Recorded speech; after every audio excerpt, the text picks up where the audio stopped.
Glória a Deus, aleluias.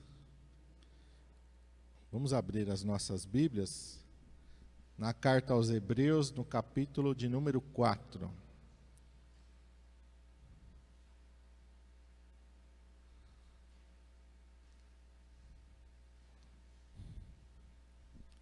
Carta aos Hebreus, capítulo 4. E nós vamos ler inicialmente versículo 1 e 2.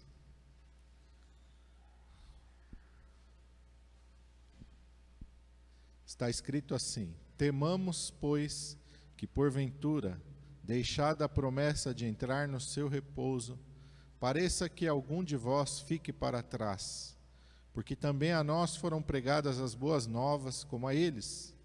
Mas a palavra da pregação nada lhes aproveitou, porquanto não estava misturada com a fé naqueles que a ouviram. Feche teus olhos, Pai, em nome de Jesus. Eis-nos aqui, Senhor, diante da Tua presença, e eis aqui a Tua palavra, Pai. Meu Deus, fala conosco através do Teu Espírito Santo, Pai, aquilo que nós precisamos ouvir de Ti, Senhor. Meu Deus, usa a minha vida, Pai, que eu de nenhuma maneira venha interferir ou atrapalhar a mensagem. E o Teu Espírito Santo quer falar à Tua igreja. Usa-me, Pai, na Tua unção. Usa-me, ó Espírito Santo, fala através de mim, Senhor, aquilo que todos nós precisamos nesta manhã. É o que eu te peço em nome de Jesus. Amém. A palavra de Deus nos diz aqui, e ela é bem forte no versículo 2, e fala aqui que a palavra da pregação de nada aproveitou para aqueles que a ouviram, não todos, mas alguns, porquanto não estava misturada com a fé naqueles que a ouviram. Ele está falando aqui do povo de Israel que saiu do Egito, do povo de Israel que ouviu durante toda a sua história acerca dos mandamentos de Deus. E ele está falando aqui do repouso, ele está falando não de um repouso físico, mas ele está falando da eternidade.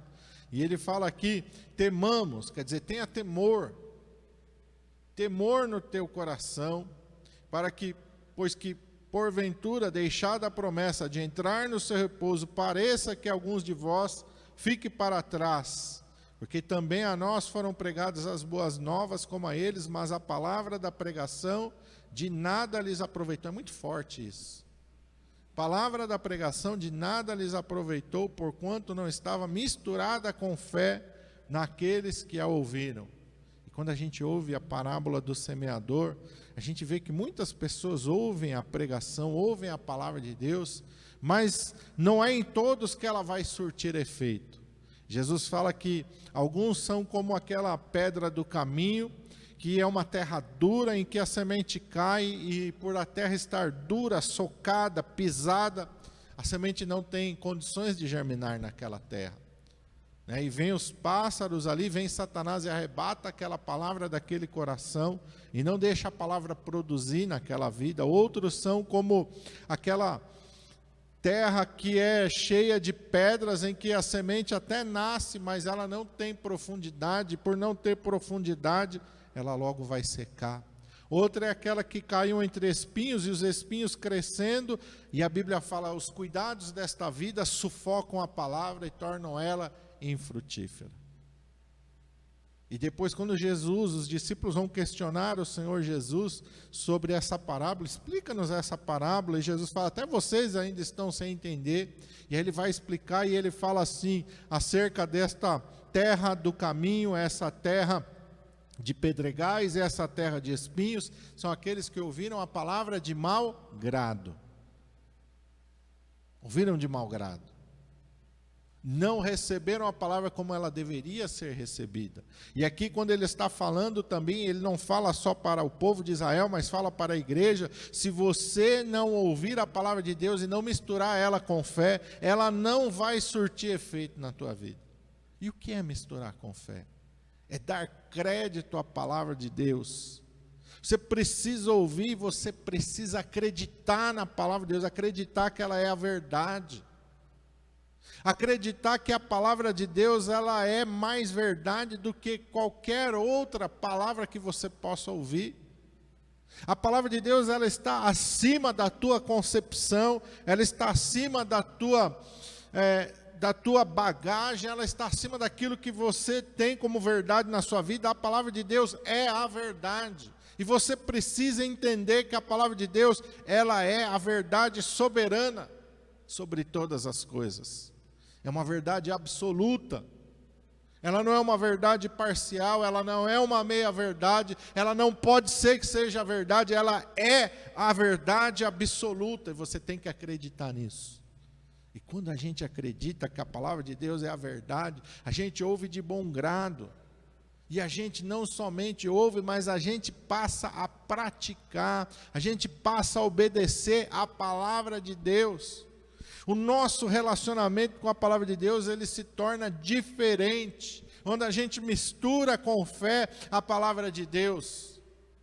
A nossa vida é transformada pela palavra de Deus, quando a gente ouve e mistura ela com fé. E aqui, que o Espírito Santo estava falando, bem claro no meu coração, que muitas pessoas ouvem, eles conhecem, até citam a palavra de Deus, mas não deixam a palavra de Deus transformar a vida deles, mas não deixam a palavra de Deus mudar as suas atitudes, a sua maneira de falar, a sua maneira de pensar, a sua maneira de agir. Não deixam, eles são conhecedores da palavra de Deus, mas não vivem a palavra de Deus. E isso faz toda a diferença no final da nossa caminhada. Aqui o escritor aos Hebreus fala que aquele que não misturar a palavra de Deus com fé, aquele que não colocar ela em prática na sua vida, não vai entrar no repouso de Deus. É forte isso. É muito forte, porque hoje a gente tem uma bagagem muito grande de conhecimento acerca da palavra de Deus. Tem pessoa que lê mais acerca da palavra de Deus do que a própria palavra de Deus.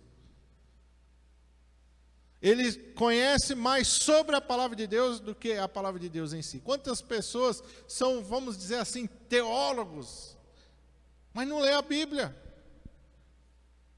Sabem tudo sobre a palavra de Deus, mas não conhecem a palavra de Deus em si.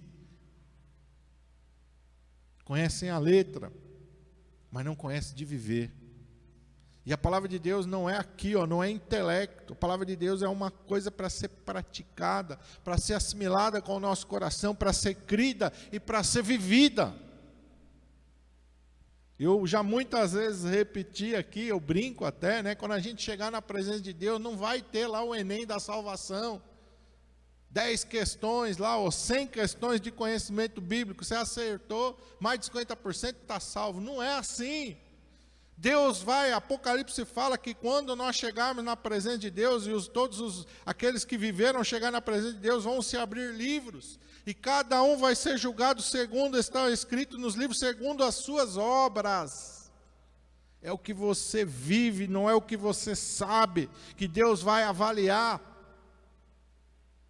Não é o que está na tua mente, mas é o que está no teu coração, e é o que você pratica, é o que sai da tua boca, é o que entra dentro dos teus olhos, é o que as tuas mãos pegam, é onde os teus pés te levam, é aonde o teu coração está que Deus vai avaliar.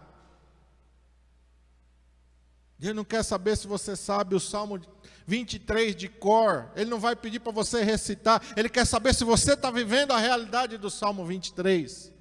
Se você está confiando que o Senhor é o pastor da tua vida, se você não está todo dia, meu Deus, o que vai ser da minha vida? O que eu vou comer amanhã? O que eu vou vestir amanhã? Meu Deus, será que amanhã eu vou ter pão sobre a minha mesa? Meu Deus, será que amanhã eu vou ter, Deus vai cuidar de mim? O Senhor é o meu pastor e nada me faltará. É Ele que está cuidando da minha vida. Posso estar passando por luta, e a palavra de Deus diz que nós passamos por lutas e tribulações. Jesus falou: no mundo tereis aflições, mas tende bom ânimo. Agora, se eu estou aflito, se eu estou agoniado, se eu vivo angustiado, se eu perco o meu sono, se eu perco a minha paz, se eu perco a minha alegria, por causa das preocupações desta vida, Jesus diz que são espinhos que estão sufocando a palavra de Deus e tornando ela infrutífera na minha vida. Você está entendendo? Se eu passo a buscar as outras coisas em primeiro lugar, e não o reino de Deus, como é que Deus vai suprir as minhas necessidades? Porque Ele ensinou a buscar em primeiro lugar o reino de Deus e a sua justiça, e todas as outras coisas eu vou acrescentar para você. Só que se o reino de Deus está em último lugar na tua vida, como é que Deus vai cuidar de você? Como é que a palavra de Deus vai se tornar eficaz na sua vida? Volta um pouquinho aí, na minha Bíblia está na mesma página, capítulo 3, verso 15 em diante, diz assim: enquanto se diz hoje, se ouvirdes a sua voz, não endureçais o vosso coração como na provocação, porque alguns, havendo-a ouvido, o provocaram, mas não todos os que saíram do Egito por meio de Moisés. Como é que eles provocaram a Deus? A cada necessidade, nós vamos morrer. Moisés, nós vamos morrer. Moisés, nós vamos morrer de sede. Moisés, nós vamos morrer de fome. Moisés, o faraó vai nos matar. Provocaram a Deus. E quantas vezes a gente provoca a Deus? Deus que mandou as pragas, Deus que os tirou do Egito, Deus estava ali presente na coluna de fogo durante a noite, na coluna de nuvem durante o dia. Deus que fez a sua presença real e visível aos olhos dele, era a todo momento provocado. O Senhor está no meio de nós ou não? Vamos morrer ou não vamos morrer? Quantas vezes a gente está assim? Meu Deus, será que esse corona... E tem pessoas assim, né? Será que eu vou pegar o corona? Será que eu não vou pegar o corona? Será que... Meu irmão, a gente tem que fazer a nossa parte, mas acima de uma máscara, acima de um álcool gel, acima de qualquer coisa está o poder de Deus. Salmo 91, não temerás espanto noturno, nem seta que voe de dia, nem mortandade que assole ao meio-dia. Não é assim que diz a palavra? Tem que confiar ali, meu irmão. Eu vou usar minha máscara, eu vou usar meu álcool gel, eu vou seguir as recomendações, mas eu vou confiar no Senhor. Porque também está escrito: não tentarás ao Senhor teu Deus. Satanás leva Jesus, coloca ele lá no pináculo do templo, fala: te atira daqui para baixo. Ele cita o Salmo 91 também, porque está escrito: aos teus anjos dará ordem para que te guardem. Então você não vai tentar Deus.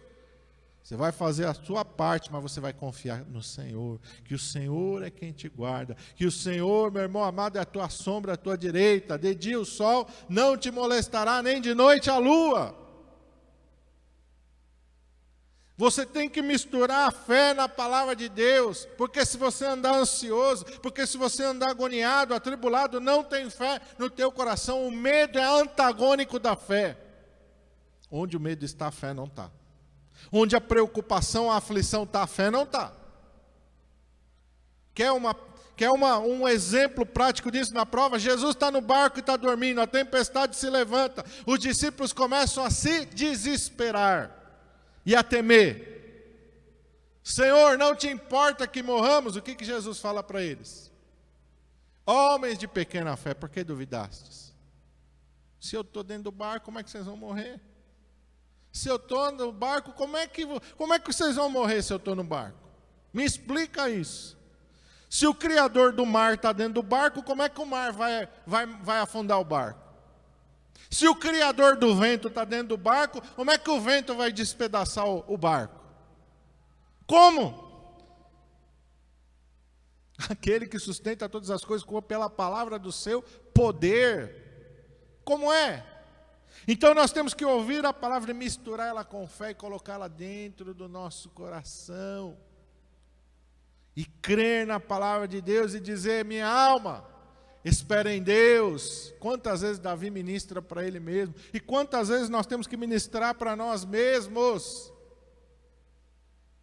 Quantas vezes nós temos que ministrar para a nossa alma? Espera em Deus, confie em Deus. Ainda que eu ande pelo vale da sombra da morte, não temerei mal algum, porque tu estás comigo. Eu não estou sozinho. O Senhor está comigo na caminhada da minha vida, na caminhada da minha existência. O Senhor está comigo. Não fica tentando a Deus. Não provoque a Deus com as tuas indagações, com a tua incredulidade, com a tua ansiedade. Não provoque a Deus. Verso 17. Contra quem se indignou por 40 anos? Não for porventura com os que pecaram, cujos corpos caíram no deserto, e a quem jurou que não entrariam no seu repouso, senão aos que foram desobedientes. E vemos que não puderam entrar por causa da sua incredulidade. A incredulidade nos leva à desobediência. Quando eu não acredito que a palavra de Deus é verdade, eu vou fazer as coisas do meu jeito. Eu não vou buscar uma direção na palavra de Deus. Eu não vou buscar orar para ver qual é a vontade de Deus. Eu vou fazendo as coisas. Quantas vezes a gente faz as coisas? Vai fazendo as coisas. Então vai tomando as decisões sem orar, sem buscar a direção de Deus. A gente só busca a direção de Deus quando a coisa está errada. E aí a gente se mete em apuros. A gente vai orar: Deus, tem misericórdia da minha vida. Por que não oramos antes? Por que não buscamos antes a direção de Deus? Como Josué lá, guiando o povo ali na entrada de Canaã, vem lá os gibeonitas lá, colocam a roupa rota, traz pão velho, traz odre velho. Fala: quando nós saímos da nossa casa, esse pão estava quente, esse odre estava novinho, as nossas roupas eram novas, mas olha aqui, o nosso pão velho é bolorento, os nossos odres rotos, a nossa roupa toda desgastada. Viemos aqui porque ouvimos falar do nome do Senhor vosso Deus, faze aliança conosco. E eles não consultaram ao Senhor e fizeram aliança. 3 dias depois descobriram que os gibeonitas eram seus vizinhos ali. Mas poderiam destruir os gibeonitas? Não. Fizeram aliança com os gibeonitas e Deus fez eles honrar a aliança. Vocês vão honrar a aliança que vocês fizeram com os gibeonitas. Mas eles nos enganaram. Honra a palavra que saiu da tua boca. Mas eles nos enganaram, Senhor. Honra. Quando vem os inimigos atacar os gibeonitas, eles têm que sair em socorro dos gibeonitas. Amém? Quantas vezes a gente está assim, está se envolvendo numa coisa que não era para a gente estar se envolvendo. Por quê? Porque não oramos, porque não buscamos a direção de Deus. E aí a gente está tomando as dores dos outros, a gente está se acabando por causa de pessoa que não era para a gente se envolver. Meu irmão, mistura a palavra de Deus com fé no seu coração. Olha, volta para o 4 aí, versículo 11, diz assim: procuremos, pois, entrar naquele repouso, para que ninguém caia no mesmo exemplo de desobediência. A palavra de Deus vai trazer muitas coisas aqui para nós olharmos e tomarmos como lição para a nossa vida. Não posso fazer isso, eu não posso cair nesse erro, eu não posso cometer essas mesmas coisas. Quantos exemplos nós temos na palavra de Deus daquilo que não deveríamos fazer? E às vezes a gente fala dos filhos de Israel e a gente é igualzinho aos filhos de Israel. Se a gente pegar um raio-x da nossa vida e um raio-x da vida dos filhos de Israel, nós estamos igualzinho. Por quê, meu irmão? Deus tem compromisso com a sua palavra. Vamos lá, Salmo 50. É forte o que Deus fala aqui no Salmo 50. Que às vezes a gente acha que a palavra de Deus é um abracadabra na nossa boca. Pastor, o que o senhor está querendo dizer? Vamos aí, sabe aí, Salmo 50. Verso 16 em diante. Olha o que Deus fala. E Deus está falando para Israel aqui, não está falando para outra nação, não, está falando para Israel. Mas ao ímpio diz Deus: que tens tu que recitar os meus estatutos e que tomar o meu conserto na tua boca? Pois aborreces a correção e lanças as minhas palavras para detrás de ti. Quando vês o ladrão, consentes com ele, e tens a tua parte com adúlteros. Soltas a tua boca para o mal e a tua língua compõe o engano. Assentas-te a falar contra o teu irmão, falas mal contra o filho de tua mãe. Estas coisas tem feito e eu me calei.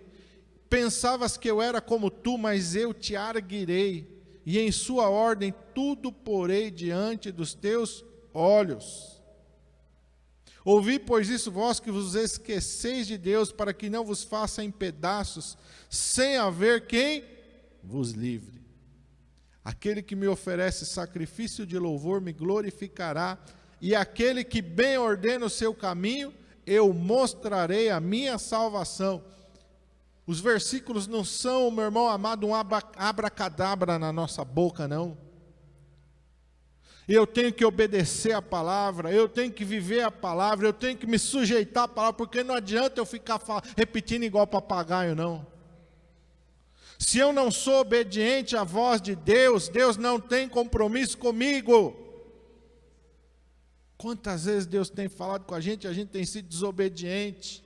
Quantas vezes Deus tem falado e a gente tem, Deus falou, mas deixa para lá. Deixa para lá, então Deus também vai te deixar para lá. Quando Deus usa Samuel para repreender a Saul, Deus fala assim, porque você rejeitou a minha palavra, eu também te rejeitei. Meu irmão, é muito sério o que Deus está falando. Quando tu aborreces a correção e lança a palavra de Deus para trás, diz, não vou fazer, Deus falou, mas eu não vou fazer. Você faz o que você quer. Você faz aquilo que você quer e depois você acha que Deus tem compromisso? Não, o Senhor é meu pastor, nada me faltará. Deus está falando, você está tomando a minha palavra na tua boca, mas não tem compromisso com você. Você não obedece a minha palavra. Eu falo com você, você não obedece. Eu falo com você, você não pratica. Eu falo com você, você não muda. Eu não tenho compromisso com você. Porque a gente é bem espertinho. A gente quer usar a palavra de Deus só a parte que nos convém. A parte que não nos convém, a gente quer deixar para lá. Depois não, meu irmão. Depois é tarde. E a gente pensa que porque Deus se cala muitas vezes, Ele fala aqui, verso 21, estas coisas tu tens feito e eu me calei. O Espírito Santo não contende para sempre com o homem, aprenda isso.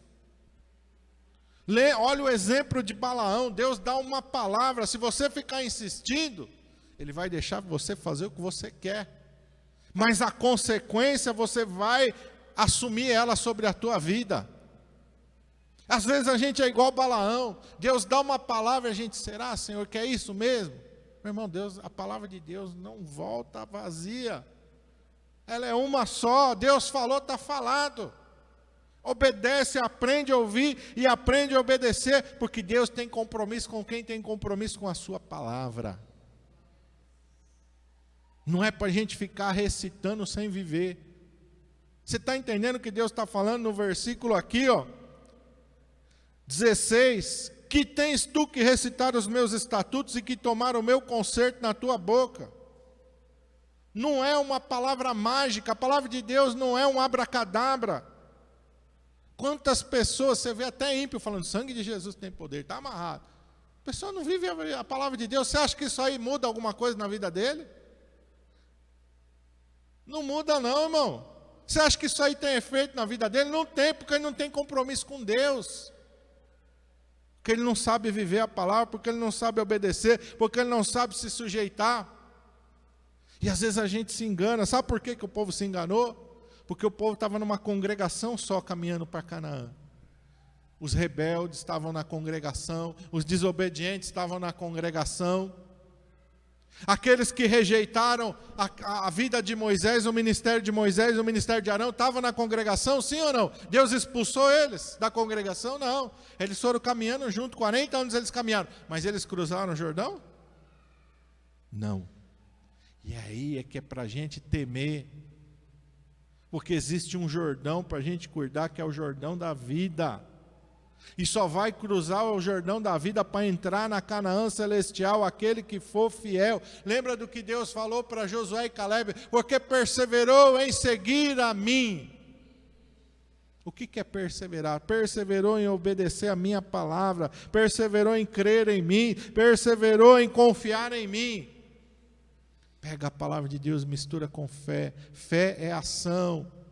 Fé é ação. Fé não é um sentimento místico, mágico. Fé não é um arrepio. Não, fé é prática. Fé é obediência. Tiago vai falar isso. Vamos lá para Tiago. Capítulo 1. Depois de Hebreus. Que a gente pensa que a fé é um negócio místico, é um choquinho, é um arrepio. Não, meu irmão, a fé é obediência, a fé é certeza. Hebreus capítulo 11, fé é a certeza da palavra de Deus, que ela é verdade. Fé é a certeza de que ela é real, de que ela acontece na nossa vida.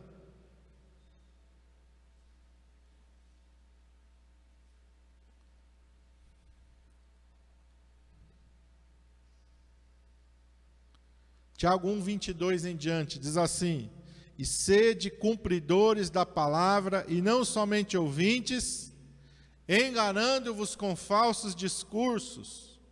Porque se alguém é ouvinte da palavra e não cumpridor, é semelhante ao varão que contempla ao espelho o seu rosto natural, porque se contempla a si mesmo e foi-se, logo se esqueceu de como era.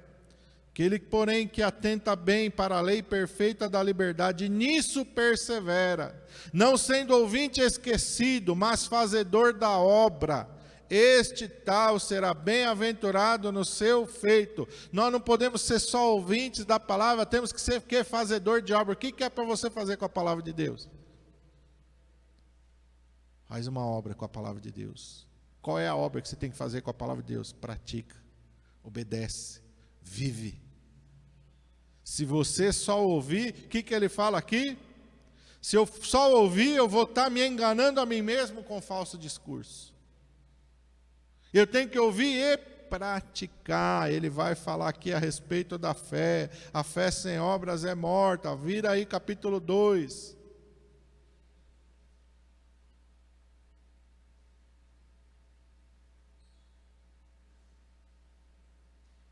Verso 17. Assim também a fé, se não tiver obras, é morta em si mesma.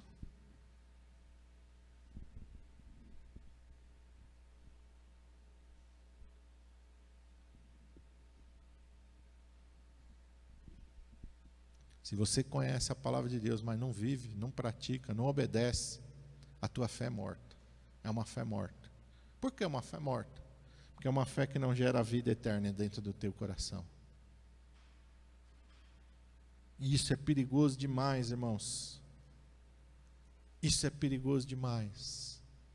Quantas vezes nós temos olhado para a palavra de Deus e temos negligenciado a palavra de Deus? Quantas vezes Deus tem falado conosco e nós temos feito o oposto do que Deus fala? E a gente acha que Deus está conosco. Deus não está conosco, não. Deus não está conosco. Deus só está conosco enquanto nós estivermos com a sua palavra.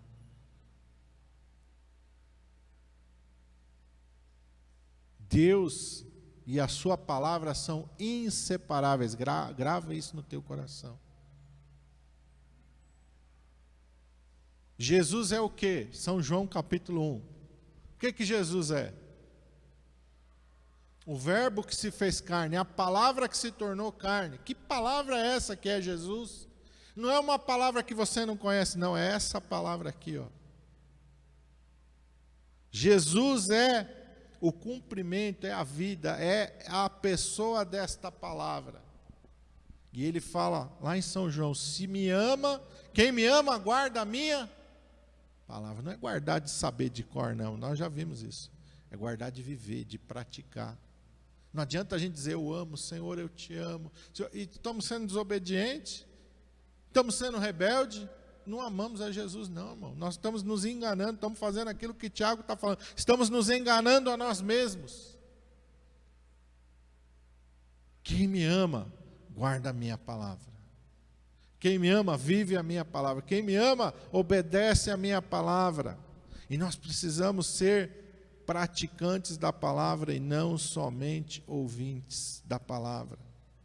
Quantas pessoas hoje professam uma fé morta, porque não vivem a palavra de Deus? Quantas pessoas que você conhece que tem os versículos na ponta da língua, mas quando você olha para a vida dele, não tem nada de Deus na vida dele. Nada de Deus. Está só na mente a Bíblia, está só na mente. Quantas pessoas você conhece que tem a palavra de Deus na mente, mas quando você olha para a vida, ele não faz tudo ao contrário do que a palavra de Deus manda. E acha que está vivendo o Evangelho. Não está vivendo o Evangelho. está vendo uma fé morta, está se enganando a si mesmo. Está no meio da congregação, mas não passa o Jordão. Não passa o Jordão. Feche teus olhos. Senhor Jesus, nos ajuda, Pai, a vivermos a Tua palavra. Espírito Santo que nos convence do pecado, da justiça e do juízo. Quebranta-nos, ó Senhor. Senhor, nós precisamos ser quebrantados por Ti. Nós precisamos, ó Pai, ser confrontados, como Davi foi confrontado pelo profeta Natã, Pai. Porque o pecado cega, o pecado entorpece os nossos sentidos. O pecado é como uma droga, ele traz morte, mas ele também traz dependência, Senhor. Nos livra, Senhor, da desobediência. Nos livra, Senhor, da rebeldia, Senhor.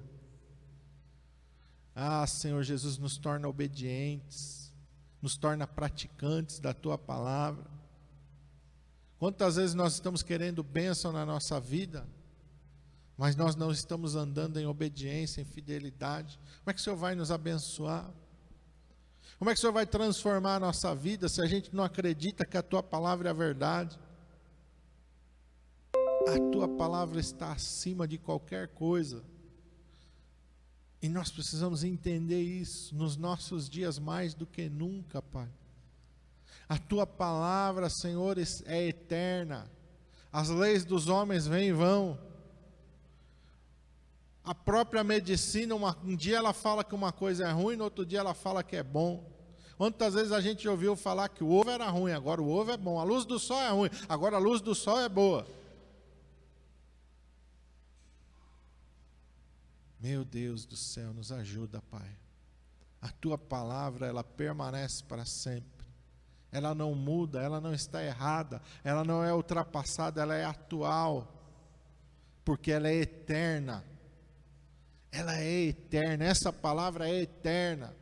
Vai passar o céu e a terra, mas essa palavra não vai passar. Ela vai nos acompanhar por toda a eternidade, Senhor. Abre os nossos olhos, tira as escamas dos nossos olhos. Tira, Senhor amado, aquilo que tapa os nossos, tira o comichão dos nossos ouvidos. Aquele comichão que nos faz só ouvir aquilo que a gente quer ouvir. Que não deixa a gente ouvir a repreensão, que não deixa a gente ouvir, Senhor amado, aquilo que nós precisamos ouvir, mesmo que nos fira, mesmo que nos machuque, mas que vai nos curar, que vai nos sarar, que vai transformar a nossa vida. Senhor, Tu és um Deus, Pai, de amor, sim, de graça, sim, de misericórdia, sim, mas também Tu és o justo juiz, que não tem o culpado por inocente, e nem o inocente por culpado. Não é porque, Senhor amado, frequentamos a igreja, que Tu vais engolir a nossa rebeldia, que Tu vais, ó Senhor, engolir, Senhor amado, a nossa desobediência, que Tu não vai nos arguir, não. Tu está lá no Salmo 50, Tu fala, a seu tempo eu vou te arguir, quer dizer, eu vou colocar vou te confrontar com o teu pecado. Misericórdia, Senhor. Nós possamos nos arrepender dos nossos pecados, porque a Tua palavra diz ao Senhor, se confessarmos os nossos pecados, Tu és fiel e justo para perdoar os nossos pecados e nos purificar de toda injustiça. Não deixe o nosso coração jamais ser obstinado como foi o daquele povo de Israel no deserto, Pai. Um povo que todo tempo Te provocava. A cada luta, a cada dificuldade, vão morrer, vão morrer, vão morrer. Moisés, vão morrer de fome. Moisés, vão morrer de sede. Moisés, cadê os pepinos? Era melhor ter ficado no Egito. Meu Deus. Não tenha saudade do mundo, meu irmão. Não tenha saudade do pecado. Não tenha saudade das coisas que para trás ficaram. O apóstolo Paulo nos ensinou: esquecendo-me das coisas que para trás ficam, e olhando para as que estão diante de mim, prossigo para o alvo, pelo prêmio da soberana vocação de Deus em Cristo Jesus. A nossa vida está nos céus, a nossa herança está nos céus, a nossa redenção está em Cristo Jesus, o nosso Senhor e o nosso Salvador. Não fica preso no passado. Os filhos de Israel saíram do Egito, mas o Egito nunca saiu da vida deles. Tem pessoa que está dentro da igreja, mas o mundo está dentro do coração dele. Ele só pensa, só lê a Bíblia quando está dentro da igreja. Ele só ora quando está na igreja. Ele só canta louvor quando está na igreja. Quando ele, de segunda a sexta-feira, é música do mundo. Ele nem sabe o que é a Bíblia. Ele não sabe o que é oração. Ele não sabe o que é buscar Deus. Ele acha que buscar Deus é só quando ele está aqui. É só nos dias de culto.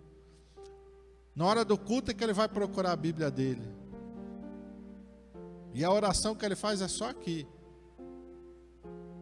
Misericórdia, Senhor. Nos acorda, nos desperta, Senhor.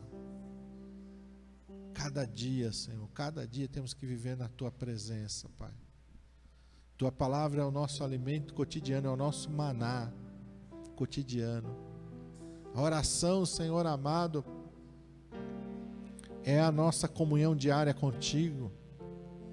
Os teus louvores têm que ser aquilo, Pai, que enchem o nosso coração. A boca fala do que o coração está cheio. A tua vida manifesta aquilo que você é. Para um pouquinho e pensa. Para um pouquinho e analisa. O que está enchendo o teu coração? O que está enchendo os teus olhos? Quais são os teus sonhos? Coloca a tua vida no altar do Senhor. Em nome de Jesus.